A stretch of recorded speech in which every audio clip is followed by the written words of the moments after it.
And now, Autolite and its 60,000 dealers and service stations present... Suspense.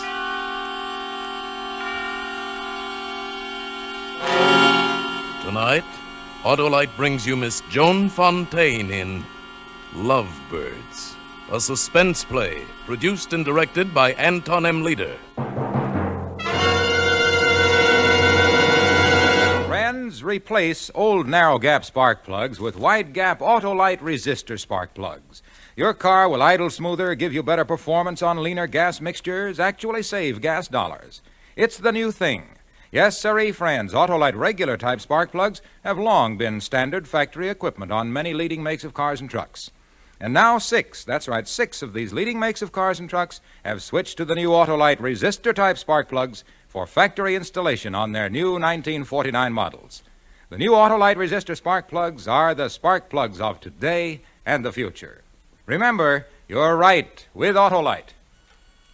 And now, Autolite presents Miss Joan Fontaine in a tale well calculated to keep you in suspense. You know, Sam, I used to laugh, just as everyone else does, when I heard someone say, I've given you the best years of my life. But it's not funny to me anymore. No, because that's what I've done, Sam. I've given you the best years of my life, waiting for you to die. But you wouldn't die. For 7 years you've been hanging on, and I've been playing a part. Playing it so well that people call us the Lovebirds. Lovebirds. Ah, now here it is, our 7th anniversary. You wanted to show off that portrait you had painted of me to Doug and Betty Wilson and Doc Roberts and the others. You were proud. They were envious. I was sick. Yep, that's Martha, all right, right down to the last eyelash. Like it, Doc? Perfect, Sam, just perfect. The perfect portrait of the perfect girl. Well, it's after midnight, and I'm a 9 o'clock guy. Yeah, I've got to shove off, too. How's the asthma these days, Sam? Oh, seems to be getting better, Doug, but my arthritis... Don't blame you, Sam. If I had Martha to look out for me, I'd stay sick, too. Oh, now, Here's your coat, Doc. Oh, thanks, Martha. Now, Doug, where did The hall closet, I'll get it. Oh, get mine too, darling. Coming up. Oh, it was a lovely party, Martha. Thank you. And let me tell you, Mrs. Lovebird, if you keep on taking the kind of care of old Sam you have been, we'll all be here for number 50. Oh, go on, Doc. I'm serious. When you two first got hitched, I wouldn't give you 2 years, Sam. Now I'd give even money you make... It's nothing, Doug.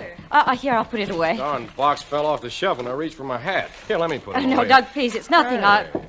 You fellas keeping secrets? What's the trouble, Doug? Well, looky here. Travel folders. A whole box full of them. Alluring Alaska. Acapulco. 30-day cruise. San Moritz. Capri. Say, what is this? Oh, come on, Sam. Spill it. You two lovebirds planning to migrate somewhere? News to me. They're mine, Doug. Oh. Well, Martha's kind of a pack rat. Keeps all kinds of trash stowed away in strange corners. Yeah. You wouldn't kid us, Sam. You're not really planning a trip. Because it's out of the question, you know. Out of the question, Doc said. It sounded so final, Sam. Out of the question. It ran through my mind over and over after they'd gone and I stood washing the pile of dishes in the kitchen. Out of the question. How are you coming with the dishes, Angel? I could feel your hand, thin and dead white, touching my shoulder, and I wanted to scream. What right had you to touch me? Why did I have to bear your half-dead hands when I was alive? What's the matter, honey? You're kind of quiet. I feel quiet, I guess. Mm-hmm. Say, where are my glasses? I don't know. Doggone it, I never can remember where I put the darn things. I'm blind as a bat without them. Look in the front room on the mantel. A lot of good that'd do. I can't find my glasses without my glasses. Take a look for me, will you? But my hands are wet, Sam. Can't you wait until morning? Gotta have them now. All right, but I can't see why you need them in bed. It's these sleeping pills. Jim was out of my kind and gave me these. Said they were just as good, but I can't read the directions. But is it that important? Well, of course it's important. Why, just the other day I read where a fellow in Chicago took a couple too many and bingo. Oh, I'll see if your glasses are on the mantel, Sam. I leaned back against the wall for a minute. Out of the question. It was ringing in my head like a bell. Out of the question. Then, Sam, right then, I knew I couldn't take it any longer. I went into the living room, picked up the pair of glasses on the mantel. 7 years, 7 long years of caring for you like a baby. One sickness after another. Every one in the book. You nearly died a dozen times. And each time I saved you. That's what everyone said, even the doctor. What a joke. Here I was, waiting for you to die, but you wouldn't, Sam. You wouldn't have the decency to die and leave me the money so I could get away from this little town and live like a normal human being. Find him, darling? No, Sam. These are my glasses. Mine ought to be in here somewhere. Well, it's too late tonight to worry about them, darling. Here, let me see those new pills. Yeah. Take a look. Mm-hmm. These are different. It says 2% instead of 5. 6 pills instead of 2. Really? Mm-hmm. They don't sound very good, Sam. I'll try to get some of your regular kind next time I go to Chicago. 6, huh? Mm-hmm. That's what it says. Funny. Jim didn't say anything about it. Hadn't you better get ready for bed? It's nearly 1. In a minute. Martha, would you tell me something honestly? Of course. What is it? Well, that business about the travel folders. Oh, I suppose it's nothing, but, well, somehow I can't get it out of my head. What about the travel folders? Martha, would you really like to go to those far-off places? Just you and me? Don't be silly. You know what Doc Roberts said. I didn't ask you that. I asked you if you wanted to go with me. It's awfully important to me now, Martha. Whether you'd want to go with me. Why worry about it? You know we can't go. That's why I need you worse than ever, Martha. That's why I guess it kind of hurts me to find you collecting travel folders. Like you wanted to get away from me. Well, I guess you're right. I'd better get up to bed. I watched you go up the stairs. Then I put the glasses back on the mantel. Your glasses, Sam, not mine. I waited a long time downstairs, listening to you shuffling around in your sandals. Heard the bathroom faucet go on, and I knew you were taking your pills. 6 pills instead of 2. Then there was the shuffling again, and quiet.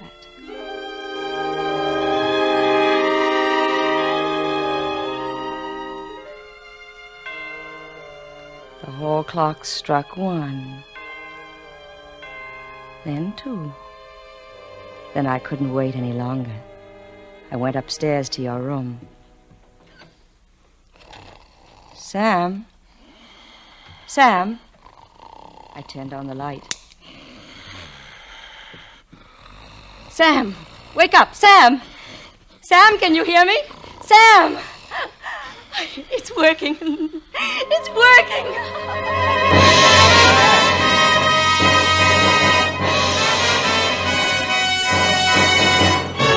For Suspense, Autolite is bringing you Miss Joan Fontaine in radio's outstanding theater of thrills, Suspense.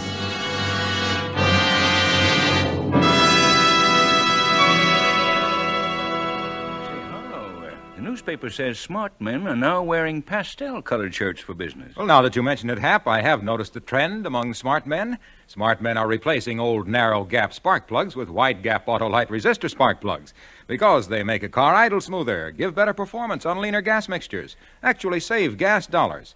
Why, when you install a set of the new Autolite resistor spark plugs, you can tell the difference in your car. This article says Petunia Pink is getting a great reception. Reception? Autolite resistor spark plugs cut down spark plug interference with radio and television reception. And it says only this style offers smart men the advantages Only Autolite offers smart car and truck owners everywhere the sensational advantages of new resistor-type spark plugs.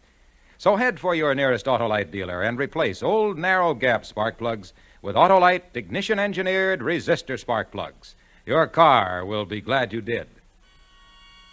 And now, Autolite brings back to our Hollywood soundstage Joan Fontaine as Martha in The Lovebirds, a tale well calculated to keep you in suspense. Yes, Sam. It was quite a moment there in your bedroom as I looked down at you, drugged and helpless on the bed. I shook you, and you didn't even groan. I shook harder. I shouted in your ear and pinched you. You didn't move. It was wonderful. For the first time in 7 years, I could laugh and mean it.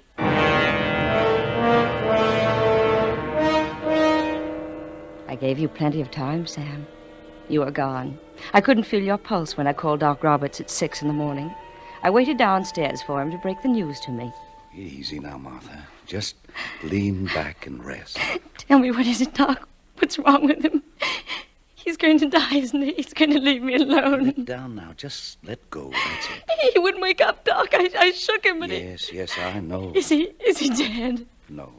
He'll live, Martha. What? Sam will be all right. He's sleeping now. Probably will till late this afternoon. But what? Martha, I think it'll be better if I say this straight out. Say what straight out? Looks to me like Sam took an overdose of sleeping medicine. No. Well, he might have made a mistake in counting, or... Suicide? Maybe. You noticed anything strange about him lately? Well, you know how he's been since his asthma started. Yeah. What are you going to do, Doc?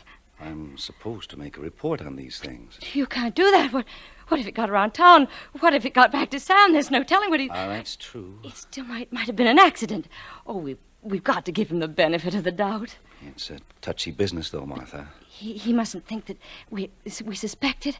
Doc, there's no telling what he'd do. I'll tell him he had a fever in the night. Maybe you're right. You know, the body's a pretty durable thing, even a body like Sam's, but the mind, that's something else again. I'll do all I can, Martha, but the big job is yours.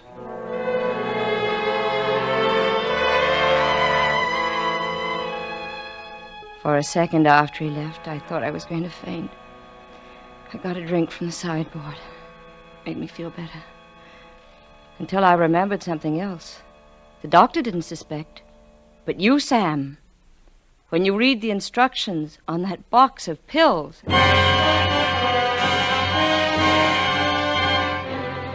I drove all the way to Chicago that morning, Sam, and I got what I wanted. It wasn't quite noon when I returned to your room, put the new box on the stand beside your bed, and threw the other in the furnace. It was a long way to go, but you gave me plenty of time. Where have I been? Martha! Right here, Sam. I feel dopey. Doc said you had a touch of fever last night. Doc? Mm-hmm. He looked you over this morning. What time is it? Noon. Funny. I don't remember anything about it. What's this? What? A box on the stand here. That's not the one I bought. Oh, I got rid of your new pills. Picked up some of the regular kind this morning while I was shopping. You never quit, do you? What do you mean, Sam? Spoiling me like this. First thing you know, I'll be as helpless as a baby. What's for lunch? It was that easy, Sam. You never suspected. I was afraid of Doc Roberts at first, but he didn't say a thing. And for a while there was whispers you didn't hear. They were so sure you'd tried to kill yourself, Sam. They were so afraid you'd try it a second time. And I stopped being afraid. This was no time to lie back and wait. They'd given me a weapon. This was the time to do it. Well, let's see, Martha. I reckon the surest thing would be poison. Thiocyanin. But isn't that sort of dangerous, Jim? Not if you're careful. How much will I need? Oh, one package ought to do it. Depends on how bad they are. The rats. Here. There you are. Hope it does the trick. Thanks, Jim. So do I. It was going to be different this time, Sam. This time I knew where I was going. That's where I'd made the mistake before, you see. I hadn't planned. A week later, I was ready. I remember you came home early that evening, and I was in the kitchen starting your dinner. Salad, tossed lettuce and garlic. Plenty of garlic. Getting dinner, Martha? It's almost done. Have it ready in a minute. That roast smells good. Better go and wash so things won't get cold. What's that you're mixing there? Dressing for the salad. Oh, dressing? You sure? What do you mean? Wouldn't be a love potion for me, would it, Martha? Or maybe, just maybe, a death potion. Oh, dear. You've cracked the salad bowl. What's the matter, Martha? Afraid you'll fail this time, too? Oh, Sam, you're talking nonsense. I don't know what you're talking about. You should, Martha. Jim tells me they haven't had my kind of sleeping pills at the drugstore for a long time. How far did you have to go to get them? You're sick, Sam. You're building things up in your mind. I wish I were. You see, I made a mistake this morning, Martha. I decided to wear my white shirt, the one with the French cuffs. Shirt? You can't wear a shirt like that without cufflinks. I guess you forgot that, Martha, didn't you? That I kept my cufflinks in your jewelry box. Yes. Yes, Martha, I found it. I found the poison. Oh, well, that's what's worrying you. It's for the rats, Sam. I bought it for the rats. Rats. Should have bought some rats, too, because there aren't any around here. There's a certificate from an extermination company in the file that says so. That's a nice-looking salad, Martha. Here, taste it. Don't be a fool. You're the fool. You bought the poison. For some rats that don't exist. I ran out of the kitchen upstairs to my room. I was scared, Sam, and lost. I grabbed my coat and hat without thinking and started down the stairs. Better not go, Martha. Leave me alone. Do you want to hang? Hang? That's right, Martha. Oh, don't be ridiculous. There's got to be a murder first. There will be. The minute you leave this house. Remember, my dear wife, I have the poison. So? Okay. Go on. Go on and leave, Martha. But just remember, when you walk out that door, I'll take enough of that poison to make them hunt you down from one end of the earth to the other. I'll take enough of it to make them hang you 20 times. If someone had put a gun in my hand, I'd have killed you right there. But all I could do was swallow the scream that rose up in my throat and fight the weakness in my knees. And yet, Sam, I think with it all, with all the terror and sick defeat inside me, I still wanted to laugh. Remember, this was the house of the Lovebirds.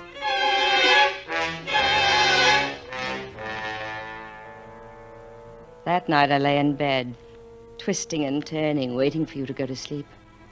I was in a prison, Sam, and only one thing would free me. I had to destroy the evidence. I had to find that poison.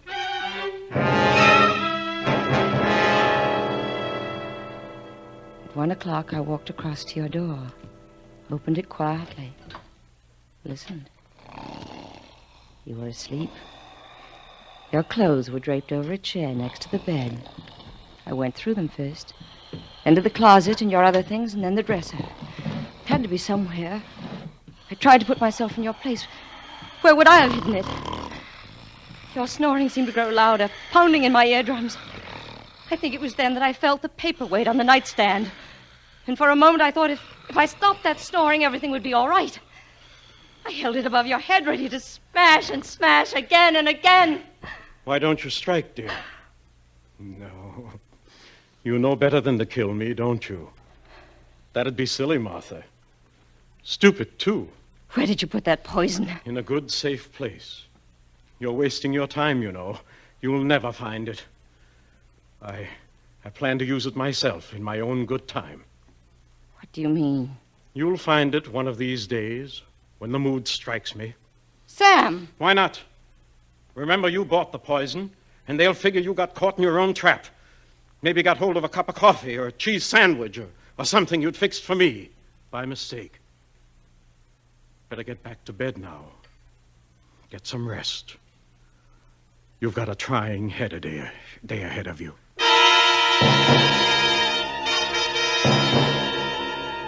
There was no sleep for me after that, Sam. Just white-hot nightmares, endless hours of darkness. And day after day of torture, of a cat and mouse game, with each of us watching each other. I didn't eat. I couldn't let you poison my food. It was closing in on me, Sam. Something I couldn't stand. My head ached. My stomach was sick from hunger. I'll give it to you, Sam. You know your business. You know how to torture. And then one day, I got dizzy and nearly fainted. I had to eat something. I went to the kitchen and opened the refrigerator. The milk hadn't been opened. I poured a glass and drank it. It tasted so good. But then I remembered some poisons are tasteless. I was crazy to drink milk of all things. I poured it down the sink, feeling spasms and cramps in my stomach. I could feel them, Sam. They were real. Don't care for milk, Martha? You're not being sensible at all. Milk is nature's perfect food. Says so on the bottle. Oh, let me alone. Let's see here. Pretty good selection. How about some cheese? Cheese is awfully good. And the roast beef is fresh cut. Doug brought it in from the country today. How long are you going on with this, Sam? Why? I can't stand it much longer. Afraid to die, Martha? Well, just relax. You're dying right now. The milk. You poisoned the milk. No, I didn't mean that. It's just that, well, Martha, you're not as beautiful as you were. I was just looking at that portrait over the mantel. Did you know you were getting circles under your eyes? And your figure isn't at all what it was. I'm not sure even an invalid would want you now. I guess I lost track of time for a while after that. The days slid by, the nights too. I was hungry all the time. At first I found some canned goods, but then you caught on and you punched holes in the rest of the cans. And then I didn't dare touch them after that. I couldn't go on, Sam. I knew I couldn't last out. I was at the end of my rope that night when Betty and Doug stopped by. I can never forget that night, Sam, because as we sat there in the living room with that terrible, smiling portrait of me staring down at us, Betty said something. Something that made me realize I wasn't trapped. That there was a way out after all, an easy way. Let me get you a drink, Doug. Sure, Sambo. Easy on the soda. Huh? Me too, but easy on the liquor. Check. How about you, Martha? You look a little tired. Might pick you up. I was about to say you look tired, Martha. Oh, it's nothing, Doug. I know. The old slave driver here is probably working you too hard, Martha. You need a vacation. Yeah. How about driving down to Florida with us next week, huh? Florida, oh, We can't make it, Doug. The doc wants to keep an eye on me. I don't know. Heaven knows I like my home as well as the next one. But if I had to stick as close to it as Martha does, I'd probably go right out of my mind. Ha ha. I sat very still. It was all I could do to keep a smile frozen on my face like a mask. That moment, Sam, I felt like a prisoner who'd just been handed the key. It was a marvelous feeling, surging up inside me like fire. Well, of course, if they thought I was crazy, they'd take me away. And no matter what you did, you couldn't touch me. I looked around the room, saw the poker by the fireplace under the portrait. I remember how your eyes followed me as I got up and walked to the fireplace, picked up the poker. I gave you one last smile. And then I turned to the painting and I raised the poker high. I hate this painting! I hate this! Get her, Sam! Martha, put down that poker! I got her. Give it to me, Martha! Give me that poker! Let me go! Ouch! She bit me! Give me a hand, Doug. I got her now. Sam. Good Lord. She's... Yeah. Yeah.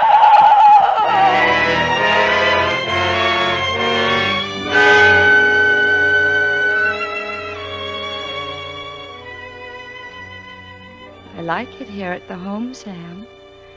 It's quiet, and I get a lot of rest. I'm getting my weight back. But most of all, it's nice to feel safe. How long is it now? 3 months? 4? Pretending I'm insane? Anyway, I'll take my time.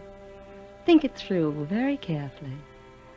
And then, when I'm ready to drop the act, show them I'm qualified to leave, then I think you know what I'm going to do, don't you, Sam? I'm going to kill you. That'll give you something to think about during the long nights alone in the Lovebird house in Pinewood Drive. I'm going to kill you. Kill you. Kill you!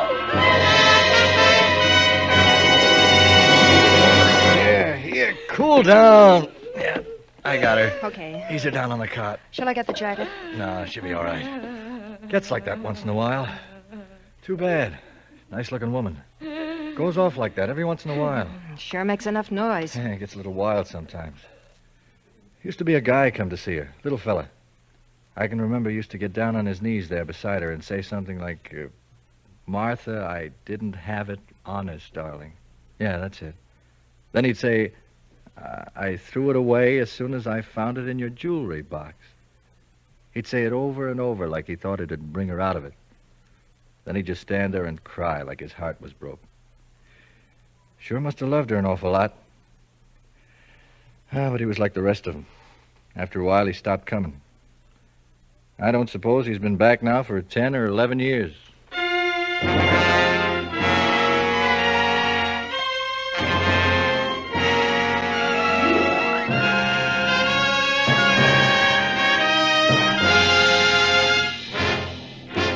Thank you, Joan Fontaine, for a splendid performance. Miss Fontaine. Yes, Mr. Wilcox. I ran across your picture today in the new 2-color Autolite spark plug advertisement in this week's issue of the Saturday Evening Post. Oh, yes, I saw that, and from reading it, I learned more about Autolite resistor spark plugs. Oh, that's swell. You know, Miss Fontaine, during the coming weeks, that same 2-color advertisement will appear in many national publications.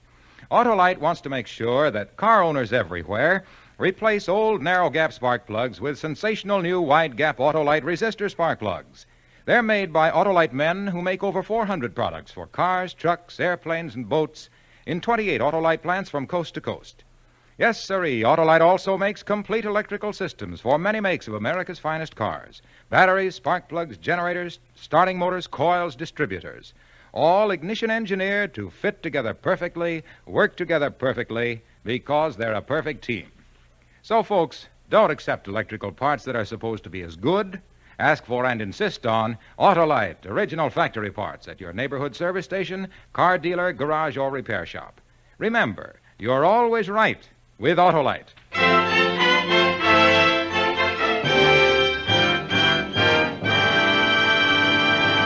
And now here again is Miss Joan Fontaine. I very much enjoyed my appearance on Suspense tonight. And I'll be listening next week when Van Heflin appears in a really unusual story by Cornell Woolrich called 3 O'Clock. I know it will be another gripping study in Suspense. Joan Fontaine can currently be seen in You Gotta Stay Happy, a Rampart production co-starring James Stewart. Lester Sharp played the part of Sam. Tonight's suspense play, The Lovebirds, was written by Cheryl Hendricks and adapted by Harold Swanson, with music composed by Lucien Moraweck and conducted by Lud Gluskin. The entire production was under the direction of Anton M. Leader. Next Thursday, same time, hear Van Heflin in 3 O'Clock.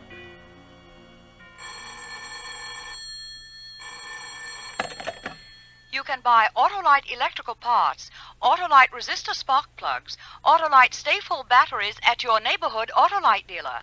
Switch to Autolite. Good night. Help to relieve human suffering across the nation, across the world. Give through your Red Cross. This is CBS, the Columbia Broadcasting System.